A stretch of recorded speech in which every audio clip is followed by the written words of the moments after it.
Brown pig knuckles, great. Lead paint, bring it on. Moose antlers, sounds good. This is just delicious. It is therefore possible for an oyster to fertilize its own eggs. I guess they really can go fuck themselves. I'm a little envious, frankly. Remember before the commercial, Waylon Jennings would always say something like, "Folks, let's hope them Duke boys took them swimming lessons seriously." Sriracha Yaki, fuck off. Fuck off. Anyway. Despite the curt 4-minute runtime, he rips one out of he rips out despite the curt 4-minute runtime. Must have had the flatula. This is the Snaggletooth Rock and Roll Podcast.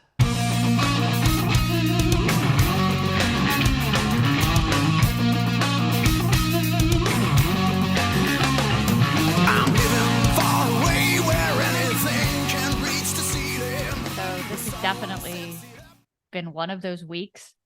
Really? Yeah, we actually had a patient show up in a tinfoil hat.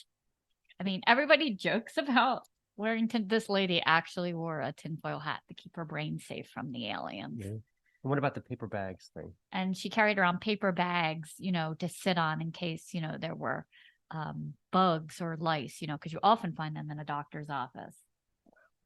So she left the paper bags behind, so I hope she was safe on the ride home. Okay. We promptly threw them out. But the most important thing that happened this week, we're going to call Lasagna Gate. I pretty much bring my lunch, 90% of the time. We have leftover dinner. I pack it for her, and I like to write things on there like Stacy's food, fuck off, on the Tupperware. Well, that came back to bite us in a big way. Yeah. I was in a hurry. I was late going to lunch, and normally I call Mark during my lunchtime, so I didn't want to keep him waiting. Someone else was using the microwave, so I had some leftover eggplant parmesan, which I had made from the eggplant from our garden. Yes. I had doctored up the sauce. It was garlicky, full of red pepper flakes. I was happy to have it. Divine. Yeah. So I grab up a piece of Tupperware, look in the bottom. I see, cheese. I had sauce. not expressed myself on it. And I said, "Oh, this is mine." And without even heating it up, I ran out the door and called Mark and sat down and started to eat. When I noticed what I had was very bland and very noodly. It was crappy Stouffer's frozen lasagna.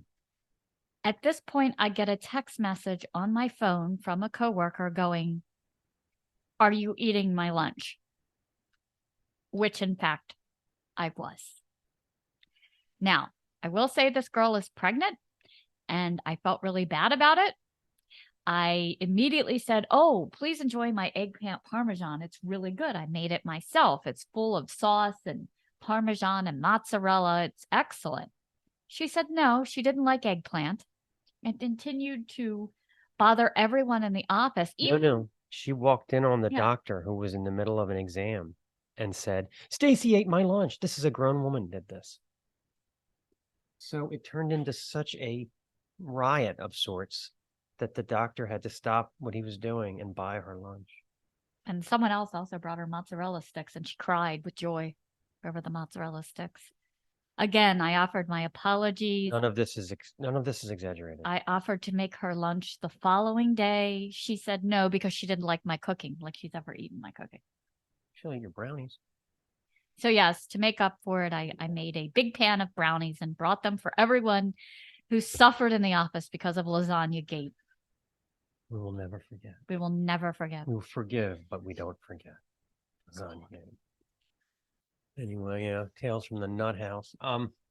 So this week I was thinking about the TV shows I watched as a kid in the 80s. Okay. It seems like the way these shows were designed, it was almost like they said, well, let's come up with something that'll look good on a lunchbox first and have action figures. And then we'll worry about the plot later. So, yeah. I always called them sitcom dramas, because even though they weren't technically situation comedies, almost every show had the same formula. Right. So here's how we pitch to the heads of the network this idea. Okay. We got an old war vigilante. He's a do-gooder, travels around randomly saving farmers, gypsies, villagers from evil thugs, and he uses a Swiss Army knife, errant paper clips, duct tape instead of guns. He doesn't like guns. That's the twist. And he likes getting locked in places and randomly disarms bombs and smoke detectors. I think we call it MacGyver. What do you think? Genius, Jenkins. I think I would have had a pass on that one. Duct tape? Really? Who's here's going to another- believe that? Here's a good one. You know that movie, The Odd Couple? Well, what if The Odd Couple was a dude in his talking car? Hold on. He helps downtrodden families of ranchers or truckers who always seem to have a smoking hot daughter crying on his shoulder, encouraging him to stop a group of bikers with car jumps and his cool leather jacket. Plus, his head mechanic looks great in a bikini. I figure we'll call it Knight Rider. And the car will talk like this. Michael, at our current rate of speed, we will not be able to avoid a direct collision with the kidnappers. Genius. I can beat this. I can beat it. Okay. 4 wanted ex-soldiers. They're able to hide undetected from the police and the military, but yet they can still find a way to weld a Ford LTD into a tank in broad daylight without anybody. If you have a problem, if no one else can help, and if you can find them, maybe you can hire the A team. I wonder how much they charged. 2 brothers, they graduated from Leonard Skinner Elementary School, but they can't afford a change of clothes. They got the same clothes in every episode, okay? They use explosive arrows and car jumps to thwart the bumbling local cops and the dreaded city slickers. Uncle Jesse, that is like the father to the whole town, his method of parenting is to just shake his head and wander off to go fishing. Oh, and of course they have a smoking hot sister. Remember before the commercial, Waylon Jennings would always say something like, "Folks, let's hope them Duke boys took them swimming lessons seriously." Or, "Friends and neighbors, somebody's about to find out the real meaning of high anxiety." Because you need a narrator for this shit. It would always be when they gotten themselves into a pickle, you know. I always wonder why the shows didn't overlap. There's only so many evil crime bosses, pool hustlers, and arms dealers back in 1983. You would think the A-Team would bump into Swiss Army Knife Dude at some point, you know. Always Maybe wondered Dog about the that. Bounty Hunter. Why didn't they bump into him when they were trying to help the struggling cab company, you know? I get why they never ran into Magnum PI, because he was in Hawaii, for God's sake. Probably buying perfume at a Honolulu spa. Don't. It's too soon. Don't bring it up. That was on our last decay show. Did I Yeah, talk about that? Sephora memories. Sephora. Let's not do that. I hate to ruin your morning, but we might be getting a phone call later today. I think I have something to do. I think the Oh. laundry's on fire or something. Speaking of the Dukes of Hazzard, don't you think oyster farming would be a stressful job? I never tried. They seem pretty quiet. I was looking into it. The water has to be kept a certain salinity to encourage spawning. This is the equivalent of mood lighting and cocktails for humans, which is weird because, as you pointed out, oysters are aphrodisiacs for people. So We don't know why. They're kind of slimy and salty. the farmer inserts these special oysters into the pond. They're called brood stock. They have a word for this for humans. Stud muffin? Sluts, I think is the word. They get all the oysters spawning. I guess it becomes like a Pornhub style orgy with like oysters on phones, oysters in talking sports, spawning the entire time, like a bad Pornhub flick. And when the farmer actually wants them to spawn, he puts a bunch of them in a big tray and then heats and cools the water quickly to induce spawning. I think a little Barry White playing doesn't hurt either. Perhaps some strolling violins. Yeah, I think so. Interestingly, it's impossible to tell if an oyster is male or female from its outer appearance. I'm thinking they had the whole gender identity thing figured out way before we did. Plus, all the smug oysters I know have names like Pat, Terry, and Peyton, just to keep us confused, fuckers. All oysters start off as male. Most of them will change permanently to female after about a year. Their reproductive organs produce both sperm and eggs, giving them the capability to change gender. Wow. I It is guess it therefore- is therefore possible for an oyster to fertilize its own eggs. I guess they really can go fuck themselves. I'm a little envious, frankly. Basically, just being a living water filter. One single adult oyster can filter up to 50 gallons of water a day. Over time, they do such a good job, the water becomes unsuitable for marine life, including them. So I guess you have to keep mucking up the water to keep the balance. But I imagine you pick up the odd pearl of wisdom from time to time. Oh, that one physically hurts, doesn't it, people? Oh. I wonder if oyster filtered water is like a delicacy. Did the Perrier people know about this? Our feature interview this week is with vocalist Joel Starr of the Portland sleaze speed metal band Leather Bitch. We have a great time discussing the band's move to Portland, the state of the metal scene these days. We get into exactly what is heavy hair metal, Joel's experience with vocal coaches, and how he maintains such a fantastic hairdo. Plus, I throw in my bid to be the model for their next album cover, so stay tuned for that. Okay, here's some Leather Bitch. This is The Dark Mirror.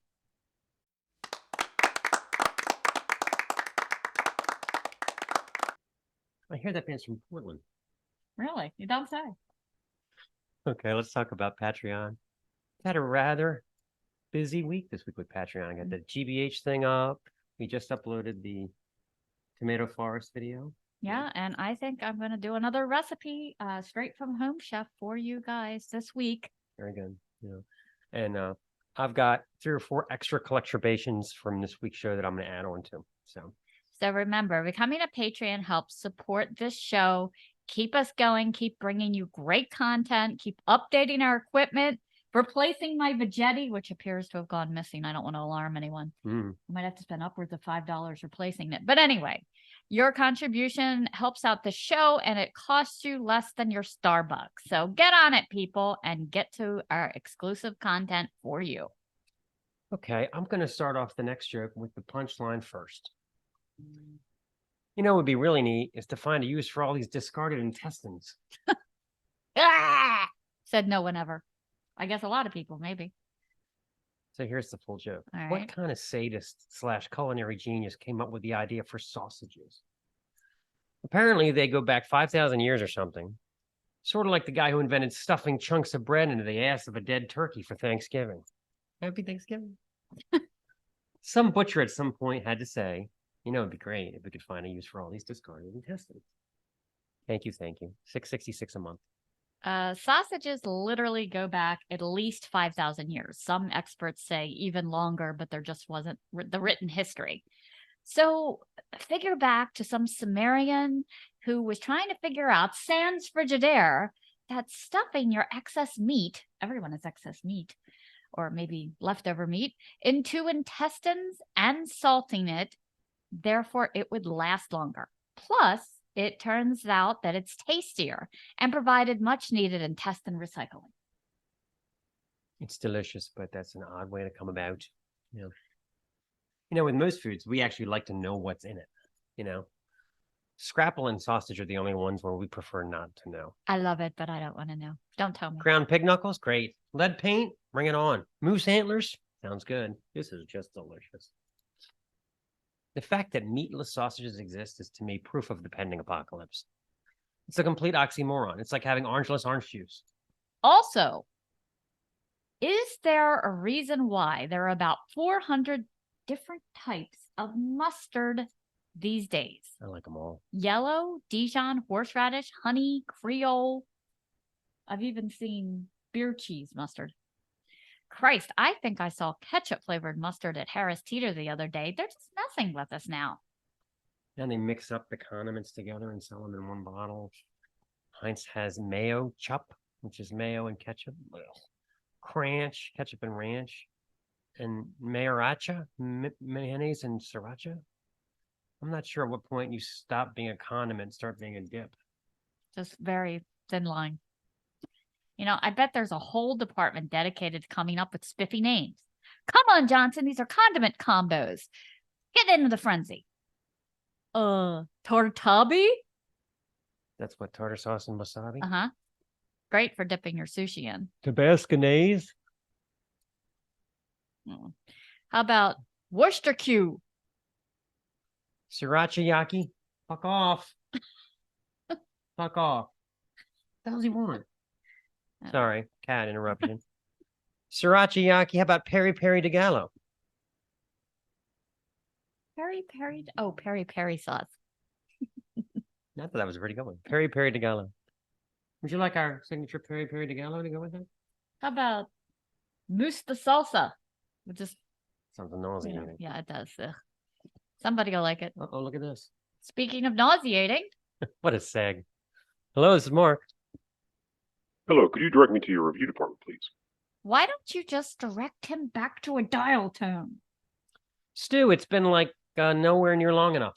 Shucking the king's jive, Mr. Mark. Hang on, I'm getting the pictures up now. All right, first picture's up. Well, tease my beans and call me a panty waster. This is my review of my wallet. Believe it or not, I've never ever wondered what is in Stu Manchu's wallet. I'm not one to agitate the gravel, Mrs. Mark. Please don't call her Mrs. Mark. Look, can we get on with it, Stu? We'll start off with this one.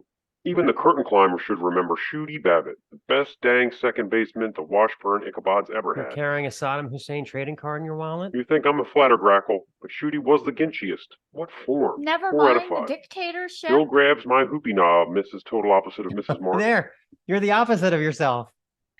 This is the opposite of enjoyment. Circumcise my salamander, I'm off track. This next one's a rain check for my Razor Bogo Pogo stick that a nice lady with short stock on. Really jazzed to cash in on this kitten. Full marks. Did James Way go out of business back in the mid-90s? Kino Bambino, Mrs. whatever your name is. You know, I actually think Mrs. Mark was better. Right off the line, I've been a paper shaker for these two for decades. Hey, is that a card from the Captain and Tennille fan club, Stu? That's a big affirmative, Mrs. No Name's husband. I was governor of Nowheresville before they came along. 4 stars. Yes, you've come so far. Last one on screen now, please. No chuckle, honeysuckle. This was a gift from my cuz Bernard. Can't say much about it. National security, you know. Coincidentally, no, we don't want to hear about it. Why did he include it? Well, this was a big fat tickle. Lots more reviews coming up soon to a podcast near you. Goodbye, Stu.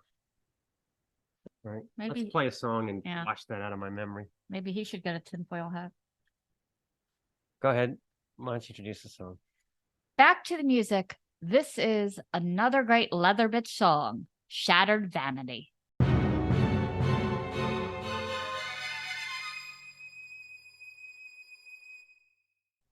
Our sponsor this week is not Mrs. No Name. Our sponsor this week is Home Chef. I have tried many meal delivery services. This one by far offers the most variety, the best tasting food, the healthiest recipes, and the most options. So, for instance, you don't have to sit there and hope you have all the ingredients to make the dinner that you wanted or run back to the store because you forgot the sugar. Does it taste better than Stouffer's lasagna? Much. Yeah. For instance, this week in Home Chef, I got a cheesy smoked Gouda mushroom flatulas, which are actually quite delicious. And because this was a meatless dinner, they gave me the option. I also added steak strips, which you can do either way. You can either add meat in, you can What's it called? Flatula. flatula. Not to be confused with Flatulent. flatulence. Flatulas are little Morning causes fried flatulence. tortillas. No. We also have a ricotta stuffed meatloaf for those fans of you stuffing your meat with cheese. Mm-hmm. This also comes with some broccoli. Everything that you need comes in a bag like this. It is marked with your meal's name. The meat is separately, so you can just throw that right in the freezer. Everything is pre-portioned, so there's no waste here. For the cream cheese, you only get what you need for the recipe. So there's no ingredients going bad in your fridge, turning into penicillin later. It's just what you need to make the meal. Also this week, Sriracha no. going bad in the fridge. They give you little condiment packets instead of having Beer? does look like a beer. Maybe that's a suggestion. But this is a beef cheddar melt Way to get me craving beer at 11 a.m. with homemade fries, which once you make fries with fresh potatoes, you will never go back to frozen. What's the other thing you make? You make fries that are so good? Kumquats or something? Oh, parsnips. Parsnips. Yeah. Yeah. They actually Home Chef introduced me to parsnips. I was never into parsnips, and Stace has converted me. Yep. So, if you would love to enjoy some wonderful, you don't have to go to the store. You don't have to write lists. You don't have to worry if you have all the ingredients. Get over to Home Chef. You can order 5 meals. You can order 3 meals. Anything over $60 ships for free directly to your door. So use our link to save some cheddar cheese. See what I did there? Yeah. Off your first order. Especially if Jamesway's closed, then you have no choice. Oh, Good one this week, folks. Collectorbation is Grand Funk. We'll start off with this one. Grand Funk's colossal live album. There are live albums and there are live albums. This is quite firmly the latter. Recorded at the Jacksonville Coliseum on June 23rd, 1970 by a band that had scarcely existed a full year. The back says, all recordings are unedited and all events are presented here exactly as they occurred. 2 words, mass hysteria. years before Made in Japan or The Song Remains the Same, this tasty gatefold double LP unleashed itself upon the world, effectively setting the template for how to deliver a live album in the new decades. The bands continuously must remind the crowd between songs to back up. The people in the second row can't see if you sit on each other's shoulders. He says, come on, y'all, we want to play. They're like rushing the stage the whole time. The overall impression is just bedlam, right? Of course, musically, Grand Funk are shit hot, storming out of the gates with the perfect song from On Time. It's like they wrote the song for the ultimate opener. It's called Are You Ready? And based on the deafening roars, we can assume they were. The band sounds almost feral, shrieking and slashing across the wah pedal in thundering 6-minute take of In Need. Despite the heat and the crowd, the vocal harmonies are still superb. Over Brewer's crazed racket, TNUC introduces a blistering drum solo that eclipses even the one on the debut. TNUC. I guess you just have to spell it backwards. Sorry. The impromptu jam, Mark Says All Right, non-LP, may be the hottest point of the record. Farner's buttery leads just weeping, feedback squealing like mad against a liquid R&B groove. File next to a band of gypsies and kick out the jams in terms of must-own proto-metal live albums. Mark Says All Right is not even a single. They're just fucking around, and it's like the best part of the album. Anyway, check this out. This is Heartbreaker Live.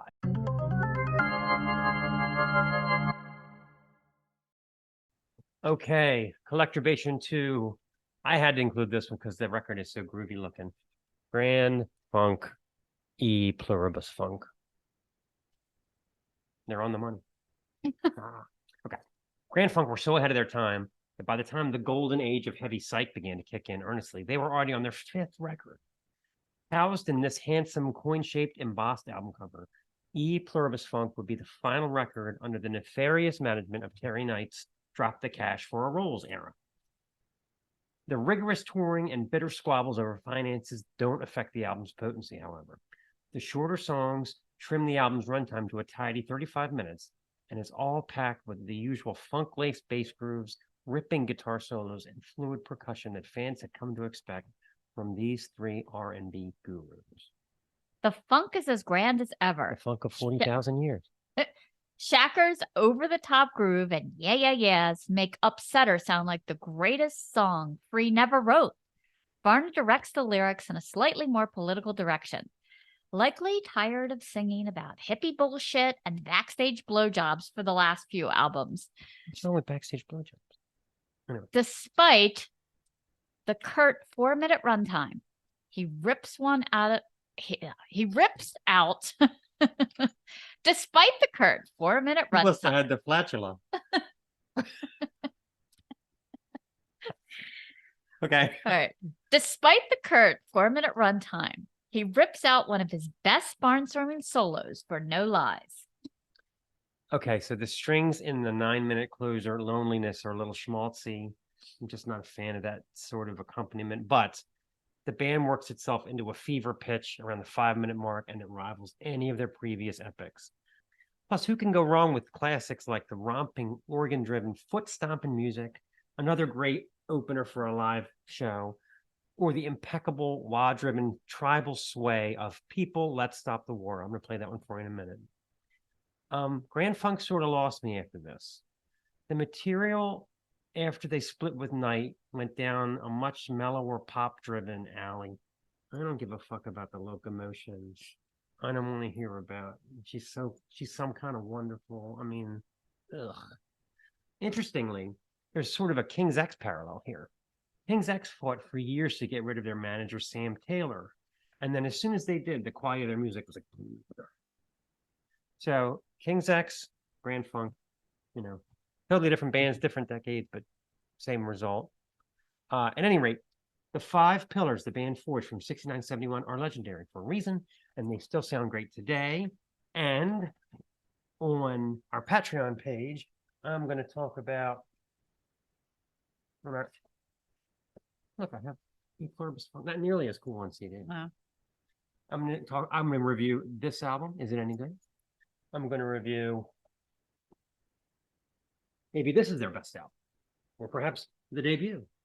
You'll have to check out patreon.com/Snaggletooth podcast and find out where I burn through the rest of the Terry Knight era of Grand Funk. Let's play a song. This is People, Let's Stop the War.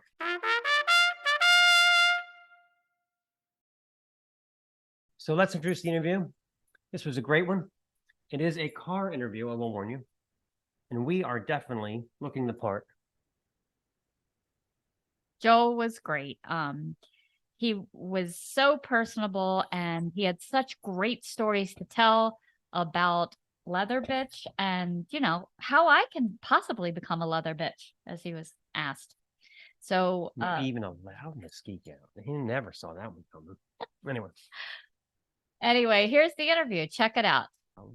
Yeah, as you can see, listening to this record has side effects. Yeah. I was a blonde a week ago. Oh gosh, I can see the inspiration there. It looks great. Love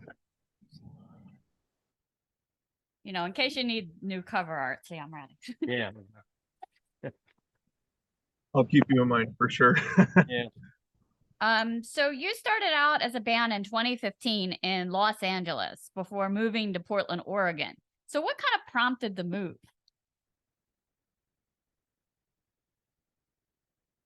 Apologize for that. I had a call coming through. We started in Washington, like Olympia area, and we ended up moving to the Portland area, and that is the origin of the band for sure, location wise.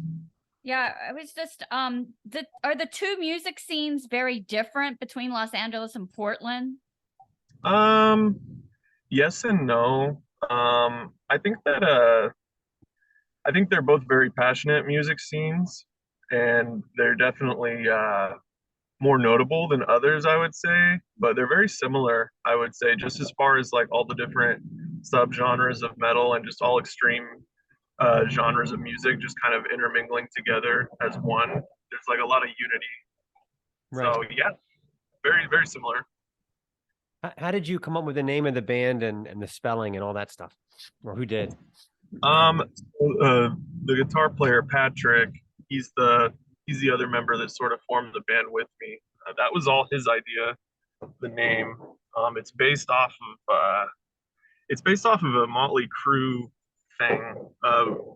Back in the early 80s, before they put out Too Fast for Love, they were trying to find a distributor to put it out for them, and they were having trouble. So they actually made their own record label called Leather Records, and it was spelled with the U and the umlaut on there. Right. So yeah, Patrick kind of just coined that and made Leather Bitch, and it just kind of all came together. That's right. I remember hearing that story.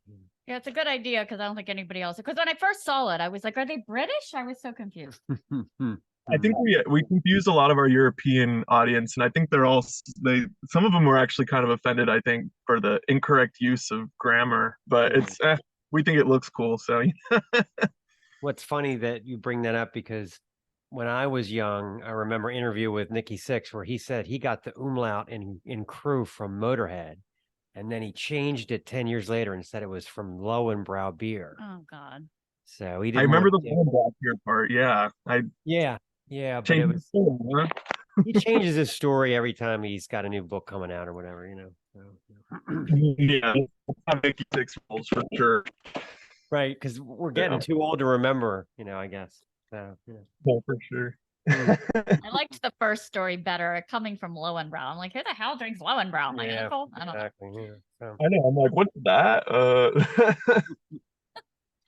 especially because I think Livewire sounds like a Motorhead song. Like to me, I always thought he kind of nobody in the U.S. really knew who Motorhead was at that point. They weren't huge, so what a great band to imitate for your first single.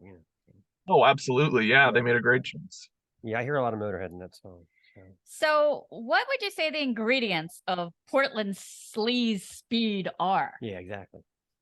Oh, that's a great question. Well, I think that to be for the ingredients for Portland Sleaze Speed, obviously just a heavy foundation of just fast-paced music, but with kind of like that sleazy, streetwise city attitude about it. I don't know. I think that like sleaze metal and just like the kind of like the guitar arrangements and just like sort of like the vibe of some of the songs, if you kind of mix them together with the speed metal, I think it just kind of like, I don't know, it creates this kind of combination that you never knew you wanted. So yeah, I just this heavy foundation of speed, and with your lyrics, I mean, I guess the lyrical content can just kind of go all over the place. I've been trying to stray away from like actual sleazy lyrics. I think those are kind of dumb, but Yeah, still I don't know. Sleazy is kind of a broad term. I think that it just kind of stands for just kind of like, I don't know, not trying to go with the whole modern metal sort of stereotypes that are going on right now, and kind of paying homage to the 80s a little bit in what you do, keeping it a little bit more traditional. I don't know. It's hard to explain, but it's just a combination of two of our favorite genres just kind of spliced together just like that. Yeah, the first time I saw the album cover, my first thought was Spinal Tap, which is always a good thing. Oh yeah, you can't Yeah. go wrong with Spinal Tap. Yeah, right. Yeah. So, I think you guys do great with an authentic sound that does not stray like Steel Panther and the parody. Where do you think you would draw the line as far as like how far would you take it? Because I really think you do a good job at that. Oh, thank you. You kind of cut off a little bit. All I heard was how far you take it. Yeah, it's like because they have like ridiculous. I don't know if you've heard like I want to fuck the girl on Instagram because he's bitching about filters. But I like the fact that you keep it more rock and roll rather than go to the parody. Yes, absolutely. Yeah, there's a thin line between rock and roll and parody when you're working with that sort of genre. And I always hated the parody aspect. I like bands like Steel Panther, I always felt that they were just making fun of my favorite kind of music. Like when I found out that they were joking, I was upset. I bought one of their records and everything like that, and I got rid of it. I actually ended up selling it for like $200. Their records like went up in price when they Wow. hit big. Yeah, it was after that Judas Priest tour they did. They just, I don't know, they got kind of in people's minds, and yeah, their record prices shot up. But it's like, yeah, everyone's just making fun of 80s hair metal, and I took it seriously, damn it. I know what you mean. Actually, when I remember when Priest took them out as the opener, I was like, "Wow, really, Steel Panther? We're afraid of being upstaged, apparently." Yeah, yeah, I definitely was waiting in the car drinking beers when they were playing, for sure. Mm. Yeah. I've had that situation myself. So question for you. We read that you had formal vocal lessons in your 20s. I did, yeah. Was it a good thing? Did you like it? Do you regret it? I mean, was it helpful? Honestly, I do kind of regret it a little bit. Um, it yeah, vocal coaches, they want your money and they will scam the shit out of you. Like, I feel like I was really taken advantage of as a young vocalist. A lot of much older people, much more skilled vocalists, I think they took advantage of me and just kind of used me for my money. These lessons weren't cheap, and I was working at Walmart in my Oh early my God. 20s, Okay. barely scraping by, so I could pay for these lessons. And just, I don't know, I went through about three different teachers, and all of them weirded me out, and they all just really, really did not accept my dreams as a metal vocalist. They all thought it was very against Yeah. every vocal rule. They wanted me to sing like traditional jazz. They wanted me to do all this, do all that. I'm like, I'm sorry, like it's not what I want to do. So Yeah. No, that being encouraging. yeah, when I took guitar lessons, it took me a while to unlearn all that crap, like all the extra scales and all. Like it's fucked me up big time. Like because I started thinking about it, and when you think you're dead, you know. So 100%. yeah, so I'm not a fan of taking any kind of formal lessons when it comes to music. No, You have an amazing range, and You do. certainly, no stranger to falsetto. Do you have any idea what your range is at all?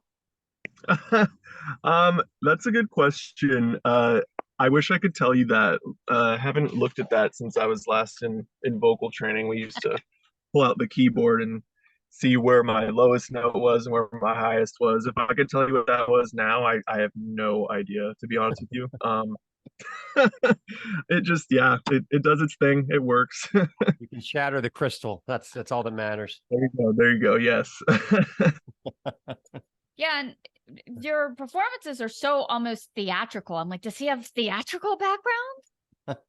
I do, yeah. I was definitely a drama kid in high school and all that, doing theater and all that kind of stuff. Yeah, just being on stage is always just where I felt most comfortable, I think, and I really just really try to have a good time when I'm up there for sure. That's great. Yeah, it shows. We met in drama class. Shocking, right? That's funny. Yeah. Oh, I love that. That's wonderful. So cool. You make some of your best friends in drama class, that's for sure. So I really I liked your back catalog too, but I think Shattered Vanity is even a little darker, harder, and almost near speed metal at times. It just right on the edge there. But I think it is a little less glam than the other one. Was this a conscious push or just kind of a natural evolution? It was both, to be honest with you. Our previous record, Into the Night, is very, very much a glam record, and we did that on purpose. We really wanted to just experiment with that whole vibe and just see what that would do for us. And I mean, we had a lot of fun with that record, but I think that at the end of the day, we found that we need a little bit more speed than that, I think that we kind of sacrificed a little bit of our speed on that record for maybe some catchier like lyrical passages or something like that, more hooky stuff, more melody driven stuff on that album. And we sacrificed some of our speed for that. And although we don't dislike that album or anything like that, we did make a conscious decision, like, okay, next album, let's do it a little bit heavier. That seems to be more our element. And yes, we did really want to make it more of a dark record, because that's just kind of where my songwriting was, and that's just like a really inspirational thing for all of us. And we were like, okay, so let's make this next album kind of like a spooky movie in some sort of way. Yeah. Yeah, some of the musical comparisons we've heard are a little off, we'd say. Like a lot of people are comparing you to Jag Panzer, which I think is, I mean, the way Harry wailed on the first album, I understand, but you guys are much hairier, heavier than Jag Panzer. They're more And different power. subject They're more matters. power metal, and yeah, exactly. For sure, yeah. You can't deny Jag Panzer's legacy. Like, they're a wonderful band and everything like that. But I've always been kind of puzzled by that comparison, but still thankful because they're cool and everything. It's a but good it's like band, at least, right? Now, for me, Yeah, I always thought you guys remind me. I'm thinking like Wasp and like the early Armored Saint, and I don't know if you ever heard the band Trauma, the band that Cliff Burton was in. You guys sound exactly like Trauma's first record to me. Yeah. Trauma, yeah, I've heard a little bit of them. Really good band. Yeah, but you got the band right. Yeah. Yeah, it's really it was on Shrapnel Records, so it's super intense, guitar driven, sleazy metal. It's a lot like Leather Bitch. Yeah. Yeah, their original vocalist had passed away, and they've since found another one. But as soon as he heard you, he's like, he sounds like Donnie. Yeah, from the original Donnie. Yeah. So again, they're a kick-ass band too. Yeah. So super cool. We did have Jag Panzer on the show, and I love them. It's just I couldn't when I read that comparison. I'm looking at Mark like, you know what it is as soon as they have that tab in Metal Archives, similar bands. As soon as somebody puts that on there, then everybody just says, "Oh yeah," you know. So Mhm. For sure, though. Yeah, there's a lot of just following the herd, you know. So definitely, So definitely. favorite tracks. Definitely the title track Shattered Vanity. Wait, we're such a vain society. What do you think vanity encompasses? Is it all social media and selfies or I mean, 100%. I mean, like being vain and just vanity in general is just such a huge thing right now. Everybody's so obsessed with themselves. Everybody's looking for clout, looking for likes. They're seeking redemption and just like, I don't know. It's a crazy world that we live in right now, and it's very age based too. Like the younger you are, the better. You know, once you turn 30, you know, just give up on everything, sort of thing. And that's a big thing that like the song Shattered Vanity like is about. It's just that song's basically about just like how vanity will actually end up destroying you. You know, like how you can't one day you wake up in the mirror and you're just like, you know, I'm not this young gun anymore. I'm not this, I'm not that. You know, time keeps on ticking. Like is my vanity gonna stay there, or am I gonna keep pressing on through life? It's a very interesting time to be alive right now, for sure. yeah, I mean, we'll be watching a documentary on Netflix, and it'll have some woman, and it'll say, what's it? Social influencer. And I'm like, what the hell does that mean? Does she have a I do, job? You know, what the hell? yeah, being an influencer, like yeah, Yeah. that's a term I'm sick of too. It's yeah. do It you, doesn't tell me anything about what the person does. So do you Yeah, guys yeah. have a selfie museum? yeah, Selfie museum, I love that. yeah, We went to one we have in one in Baltimore. Baltimore. Yeah, They have all kinds of rooms, all kinds of props. You can even selfie yourself in a bathtub full of money if you want. yeah. Wow. It's Okay. a photo studio where you go and you just get fancy selfies. Yeah. So. No. What a time to be alive. That's wonderful. Yeah, the joke is 5 minutes ago I was changing a dirty diaper and now I'm sitting in a bathtub full of $100 bills, you know. I love that. I love that. Oh, it was great. I loved the mirror breaking at the end of that song too. That was a great touch. Thank you. That was my idea. I'm like, we gotta solidify it, guys, you That's know. it. Love the sound of breaking glass. Yeah. And we both love Betrayal. You're just so filled with torment. Was that based on like an actual thing or a story? It's like a fake story that I kind of wrote by myself. I some people may not know this, but like one of my hugest motivators musically with my writing is Kate Bush. Kate Bush is like a huge inspiration to me, and not because of the stuff she writes about, but just her ability to just like write her own little short stories in a song and just like have a beginning, middle, and end to it, and just create her own little world, which is kind of what I did with Betrayal. It's basically about betraying this very powerful warlock named the Black Star, and basically just like all the things that are going to happen to you after you betray this man. And like, yeah, that's the chorus is like Black Star is rising tonight, like he's coming after you. So I just kind of like wrote this little short story about betraying a warlock, because there's enough stories about witches. So I was like, okay, we're gonna make this a male character, Yeah, there you go. and he's coming out for some revenge, and that's where I just let it all fly. That's wild. You think Kate Bush just like because she hadn't put out an album in ages when the Stranger Things thing happened. You think she just woke up one day and somebody said, "You're the number one song in the world." The song that you She's recorded like, is that decades so? ago. Am I back on billboards again? It's crazy. Yeah, Exactly. she just Exactly. Yeah, just all of a that sudden, woman. yeah, She's everyone's just yeah. covering your song. Yeah, crazy. I know, I know. I love it. People are like, "Are you mad about this?" I'm like, "No, I love that more people are getting into Kate Bush, but damn if they could know more than just that one song. That'd be great." Yeah, talk about a range. She could shatter some glass too. Yeah, Oh gosh, yeah, yes. yeah, We're the best. We're the best. yeah. Oh, so I also really liked the Dark Mirror one and the whole thing about the killer revealing the victim from the grave and all that stuff. I loved that video. I was dying when the The microphone was moving to the Yeah, killer. the Ouija board microphone. Wait, why did you choose a meat hook as a weapon?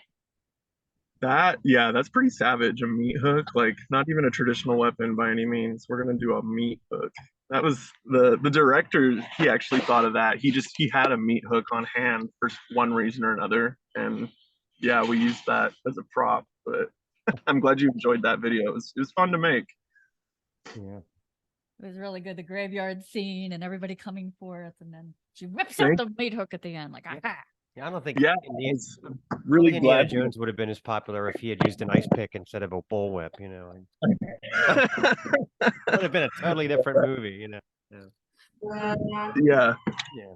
So the Oh, girl Lord. in that video, is that the same one on the album cover? It is, yeah. She's the same one that's on the Shattered Vanity album cover, not to be mistaken with the girl that's on the other two album covers. Yeah. That's Brianna Whipple. Is But she yeah. like, is she somebody's girlfriend or is she just somebody you know or? She's just a friend of ours, Kristen. We met her when we were playing a show in Riverside, California, in like 2019. She was playing a DJ set. She's like a DJ in her spare time, and she was playing a DJ set after we were all done. And she came up to me, and first thing she said to me was, "So, how do I become a leather bitch?" And I was just like, "Oh, okay." Wow. And we became really good friends after that. Ended up hanging out after the show. She hosted my whole band, let us stay at her house and stuff. And yeah, we just became really good friends. She's in a band herself called the Fly Traps, and yeah, she's pretty active in the scene herself. But yeah, we were really honored that she was willing to pose on the cover for us and just go through all that and be like a fully recognized leather bitch. She's very passionate about it, and so are we. So what are you think the biggest challenges you faced as a band so far? Lineup changes for sure. Yeah, the only two people in the band that have stayed the same are myself and Patrick, the guitar player, the other founding member. Him and I are like two of the original members, and it's been a rotating group of people ever since 2015. With our other guitar player, Alex Ponder, we consider him to be like the third original member now because he's been in the ranks with us for a long time. But yeah, long story short, drummers. Yeah, I hate working with them. That's why the drummers are in 300 bands, right? Yeah. I'm saying they're all in 300 bands, and it's just they're anybody. Ask anybody. It's always going to be the drummer that's going to give you the most heartache. I feel, but it's okay. We got David in our band now. He's been in the band for almost a year now, and he's holding his weight really well. So Cool. I think we're in a good place now, finally. What advice would you give to bands in similar situations on how to handle that and how to get through it? Communication is key. You got to communicate with your band members, and you gotta be decent, and you got to remember that you have other people that are depending on you throughout these creative endeavors. So if you let one person down, you let everybody down. So you kind of have to think of outside of yourself and think of the bigger picture. But easier said than done. I think communication is so important in a band. You need to have like a group chat going. You need to be in constant communication with each other, just to make sure that you meet that goal. That's true. I remember like watching documentaries of like the classic bands like, Sabbath and Purple and all, and they were like, we never talked to each other about anything. We never talked about how we felt. We never, that's probably not a good thing, No, that can't be good. Yeah, that's a recipe for disaster. Mm-hmm. I really like how you guys all have like a united front. It almost looks like there's a leather bitch uniform. I mean, is there a code or you guys just you literally all look kind of the same, which is good. Well, I mean, yeah, I think that's what makes a great band. You want them to be recognizable in the crowd, you know what I mean? And I think all great bands kind of have like this uniform where they all kind of look relative to each other. And yeah, I think that in modern metal trends, the way you look on stage is kind of not important at all. But we feel that like you need to look the part and sound the part. And when you look different on stage while you're performing, people actually hear your music differently and they perceive it differently. So I think the main thing with our dress code is just wear leather of some form, and then you're good. Right. Then you're good. No tutus, right? No tutus allowed. Maybe the next album. Maybe the next now. Oh, I love it. So, speaking of hair, you guys all have amazing hair. Are there products involved or haircuts? You got a beard guy. I know. Here I am with my hat on and everything like that. Sorry, you guys caught me like right after work, but I'm not gonna even lie to you guys. I get perms regularly. Gotcha. Yeah, that's what keeps my hair all giant. It's a little 80s secret. The rest of the guys, they don't get perms necessarily, but lots of dry shampoo. Dry shampoo is your best friend when you want to make your hair kind of voluptuous. So definitely. Yeah, I remember like in the late 80s, early 90s, I got a couple perms. I remember, yeah. My father hated it. Oh yeah. Yeah, my dad, not a fan, but it's okay. Yeah. You know what I mean? What are you gonna do, right? Yeah. Yeah. Mhm. All right. So we play a little game. Don't be frightened. Okay. I have 100 questions in front of me, but you're only going to answer 5, and you're going to pick what number questions you answer. So I need 5 numbers between 1 and 100. Okay, so number 8, number 1, number 9, and number 32. Need one more. Oh yeah, and sorry, number 36. All right. This is glasses time for me. Number 8. Weirdest thing in your parents' or grandparents' home? Where in Spain do they come from? Yeah, Weirdest thing in your parents' or grandparents' home? In their home? That's a great question. The weirdest thing in their home would be I would say it would be my parents' house phone. They just got rid of it like a few months ago.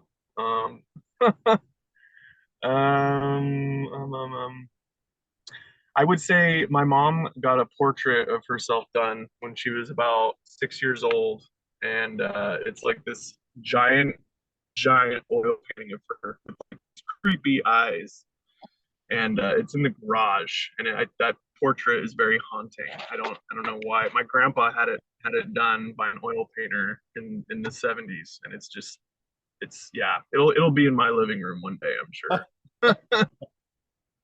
It's funny. We did a show from this antique store one time, and we talked to the guy, and we came to realize that the weirdest thing in everybody's house, that's what they do for a living. They want that because it's probably collectible. Oh, really? And I thought, you poor bastard, you're going around collecting the stuff that's mentally scarring all of us, I love that. I love that. Yeah, they don't even realize. Number 1, what outfit have you worn in the past that you would not wear today? Oh, there's so many. There's so many. An outfit that I've worn in the past I would not wear today. Where do I even start? I think that the fake leather pants that you can buy on the internet, those kind of just like the fake legging material sort of things. I would say I'd probably never wear that again, or just like I used to wear like really strange colored pants, like bright green or like bright red colored pants and stuff like that in high school. I think that's a terrible look. It aged badly. That's all I could really think of. Yeah, you seem like you're pretty tall too. I'm 6'2", so that's fairly tall. I gotta remember like those pants that like Paul Gilbert would wear on those Racer X albums. Remember that? It's just horrible. Horrible. Yeah. Oh gosh. Did not age well. Yeah. Yeah, that's the thing about the 80s. A lot of things aged well and a lot of things aged like milk. So you gotta be selective. Yep. All right, so we're moving on to number 9. Is there any book or movie where you would change the ending if you could?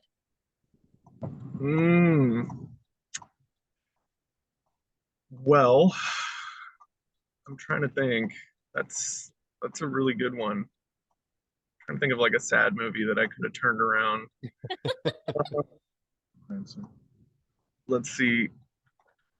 I'm thinking I'm thinking of the 1989 Christmas movie Prancer. Oh yeah.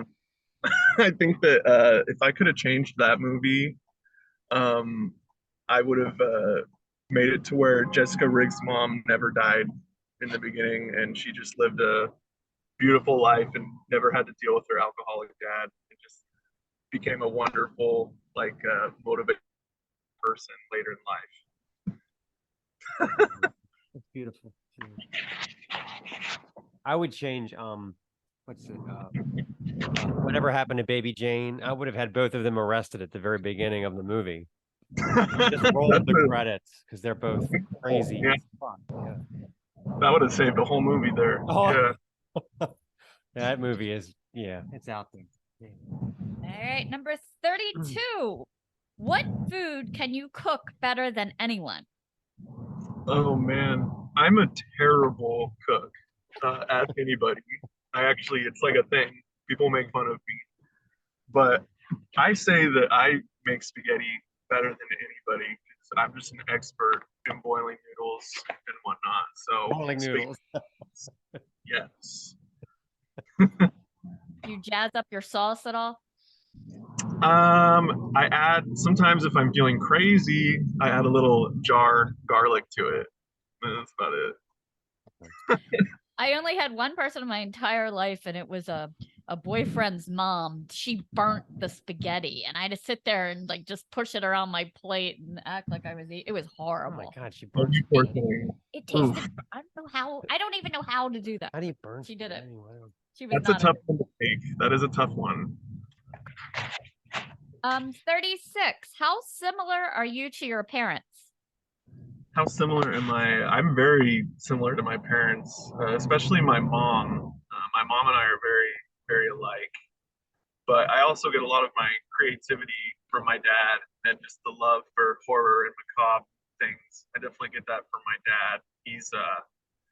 My dad's a very creative person himself, and yeah, I think that my thirst for art and just expressing myself, I definitely got that from my dad. But a lot of my little quirks, my personality traits, and stuff like that, I definitely got that from my mom. I'm very much like a male representation of my mom, I'd say.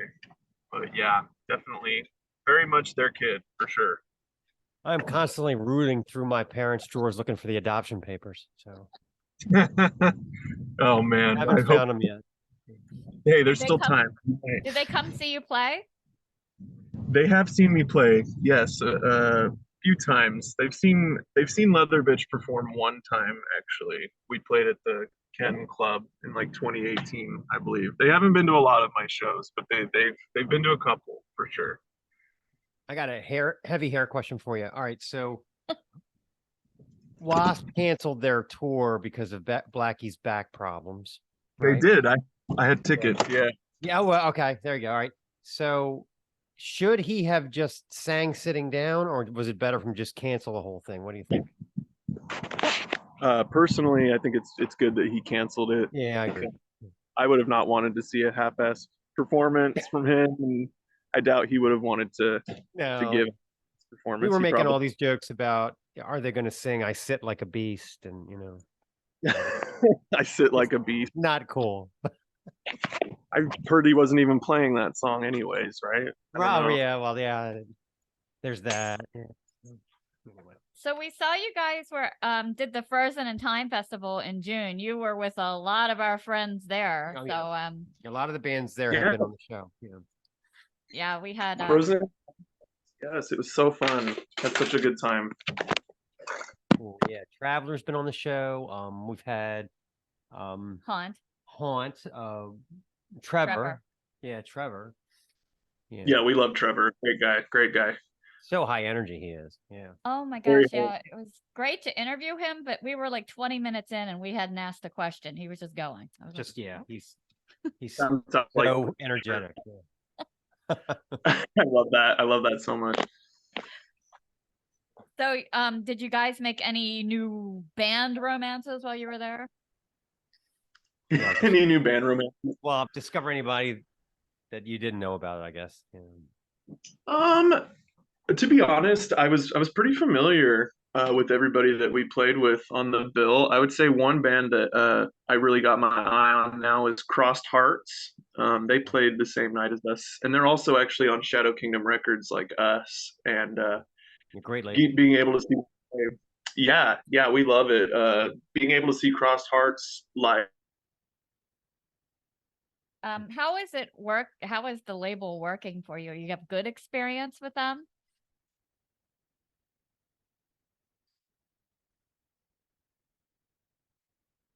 I think I lost you guys. There we go. Can you hear Yeah. us now? Yeah, you Yep, froze up perfect. for a second there. It's funny. We asked you about the Frozen in Time tour, and then you were frozen in time. How do you like? So we were just asking, you know, about, did you get to see Savage Master? We saw I them. did. Yes, actually, Savage Master is wonderful. I've got the opportunity to see them a few times, but this was the first time that we played the same bill as them. And yeah, it was really cool. We had our merch tables next to each other. I'm friends. I'm friends with Eric, who's like their merch guy. So like we were getting to sit next to each other, and it was just like they're just a really cool band. I was just stoked to play with them, to be honest. Yeah, somebody was asking me about them in my office today, and I was like, there's an S&M thing going on. Low key. Everybody's wearing masks. I don't know. What else do you want to know? I mean, right? Yeah. Don't ask too many questions, right? No, you're not gonna like it. You're not gonna get into it. So yeah, we just had a tour. It was Sanhedrin and Traveler and Savage Master. So is there a chance we could, lure you out of, Yeah, to the East Coast. the East Coast? Yeah. We're in Oh, please. Baltimore. We would love to. Like we're dying to tour. We're dying to go to the East Coast. Like any opportunities that are presented to us, we'll definitely consider. Yeah, we love the East Coast. So If you could make your own lineup, and it can be bands existing or no longer existing, who like would you maybe 2 or 3 bands that would be your fantasy lineup to put with you? to put with Leather Bitch, Yeah. oh god. So it would be us headlining, and then we would have oh goodness, I'd want to like play with like Judas Priest because I mean it all comes down to Judas Priest at the end of the day. That's why I do what I do. And I think that I would really want to play with Loudness. That would be another one. I've actually gotten the opportunity to play with them, but not in Leather Bitch. But yeah, that's like one of the most inspirational bands. Um, how many people in the lineup did you say? I About list 4 bands.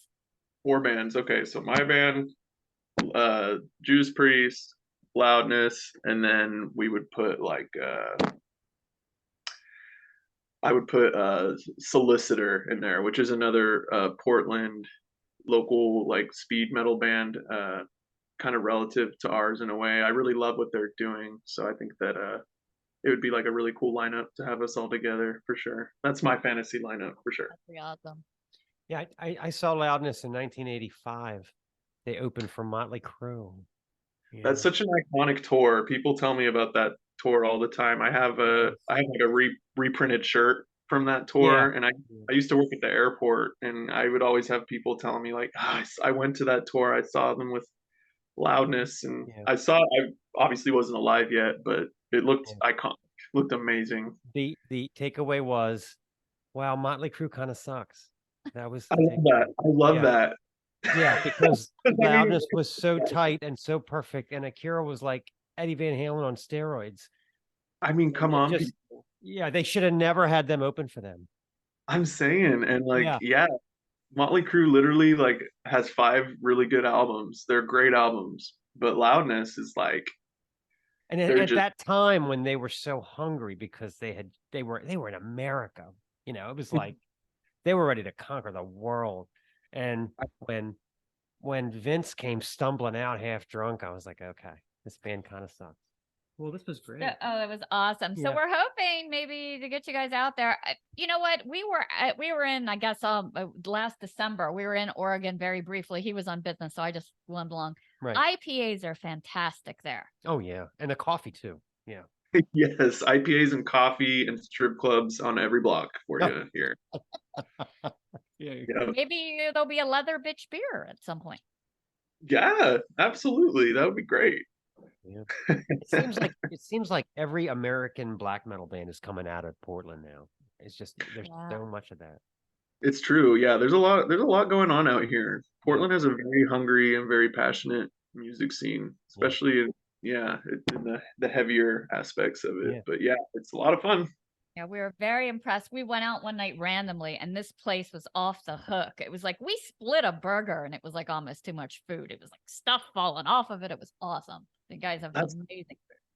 That's awesome. Yeah, I'm glad you guys had fun. Yeah, I love it out here. Did you ever audition like a drummer or a guitar player that thought he was just going to play Dark Throne the whole time, and you're like, no, play L.A. Guns? You know, did you ever have that? I mean, like, I wish. Yeah, it's more like the opposite. I kept finding people that were just like, I don't know. We thought we would run into people that wanted to just play super fast and not, Right. slow down a little bit for us. But we found a lot of people that played like super slow and just couldn't find that right tempo for it. Right? It's just, Yeah. I don't know. there's Drummers- a documentary about the band Rigor Mortis from Texas. It's great. I don't know if you've seen it. It's great, and they talk about trying to find people to play thrash metal in 1988, and everybody wanted to play Aerosmith and Skinner and stuff. It's great. That must have been drumming on like auditioning drummers back then for a Back thrash then. metal band was a lot harder because that I was know. a very Yeah, can't even imagine that. exactly. Things have changed a lot. Yeah. Well, we hope to lure you out this way, but worst comes to worst, we'll have to come back to Oregon and suffer 100%. through Yeah. wonderful IPAs. Yeah, we have a warehouse out in Oregon, and I think it's a cruelty joke. My controller keeps sending me out there to do inventory, so I have a feeling I'll be out there again soon. So Well, if you guys ever are, hit us up. We'll grab an IPA together. Show you guys exactly. stuff. The Sounds great. last time we were out there was December, and my hair was blue, and I was literally trying to help him outside, and I'm like freezing, like literally looking like I'm turning into an ice cube. Oh my God, the winters are brutal. How do you hold on? Yeah, they never send me to like Savannah. It's always someplace cold in the winter. Yeah. Oh, of course, though. Yeah, you got to have the full winter experience. Yeah. Yeah. I love We it. were enamored with the little ladybug coffee shops that you drive up 24 hours a day, and there's a girl in there in a bikini. I'm like, That was my first job, actually. No, I'm kidding. Yeah. Well, you needed the work, right? So, Man, we do what we can out here. Falling on deaf ears.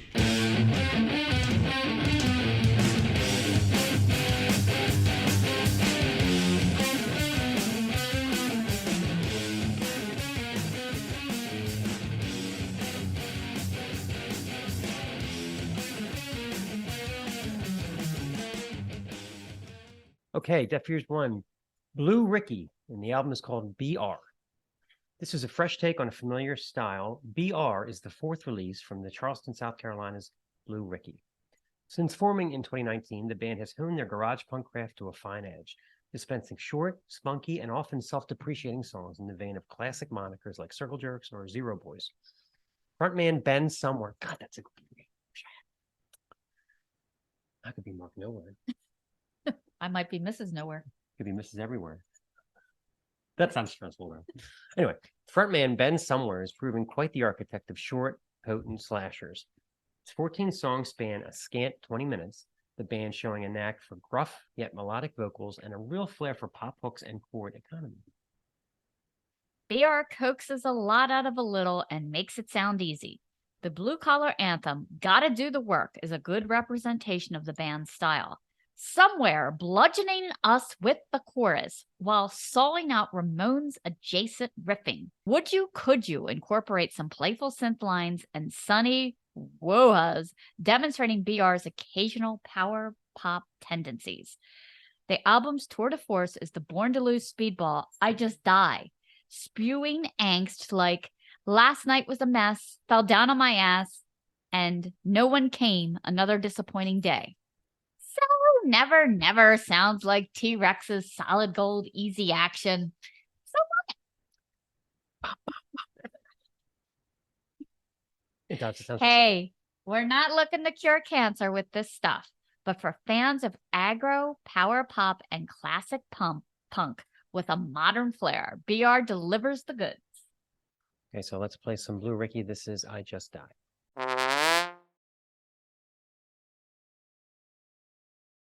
Okay, Deaf Ears 2. This is As December Falls with Join the Club.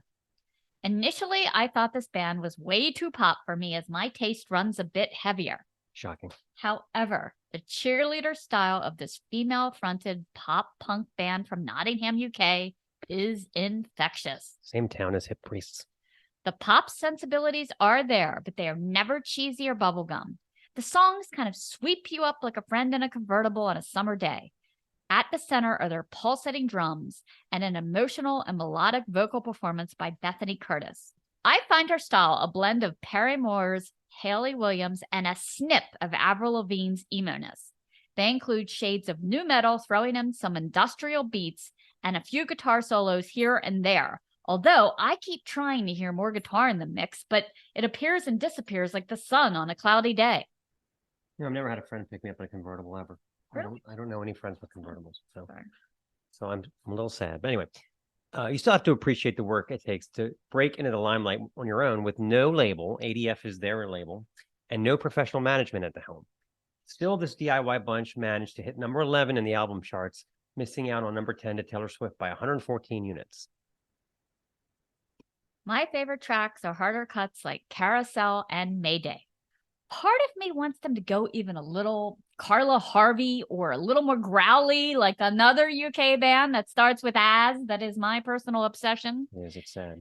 Yeah. However, the melodies and strong lyrics of ADF pull me back again and again. There are moments of outright hand clapping, even sing-along moments, but that punk attitude and edge are always swirling around to keep it tough. Taylor better keep an eye on these self-made rockers. Okay, this song is called Join the Club.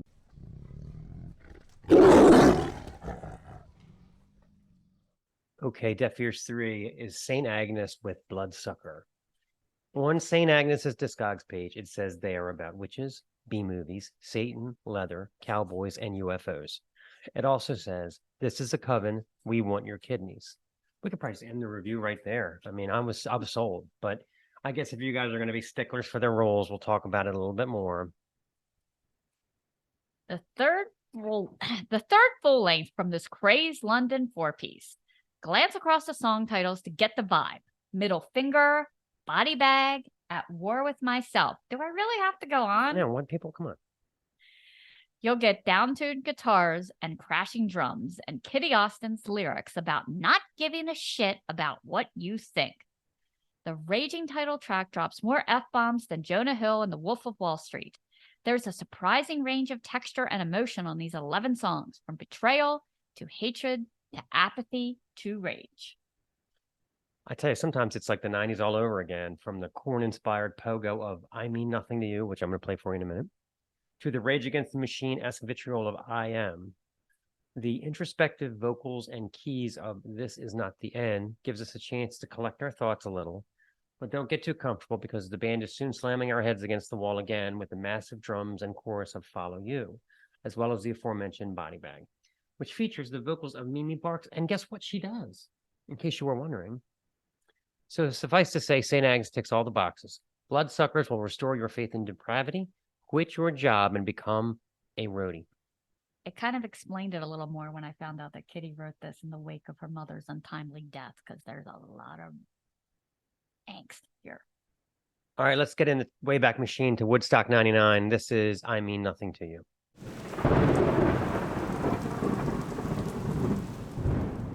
Wow.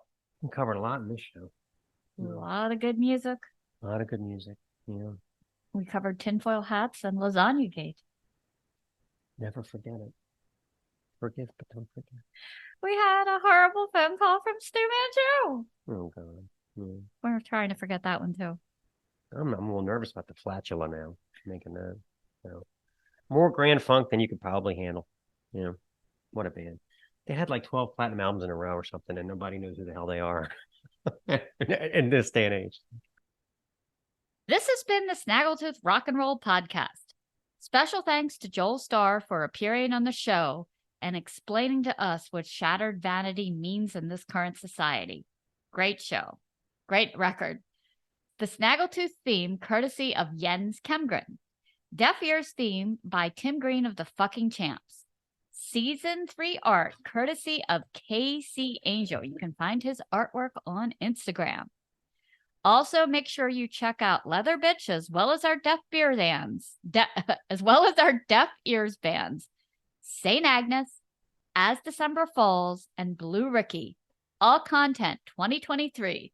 The Snaggletooth Rock and Roll Podcast. Fear the flatula. This is the Snaggletooth Rock and Roll Podcast.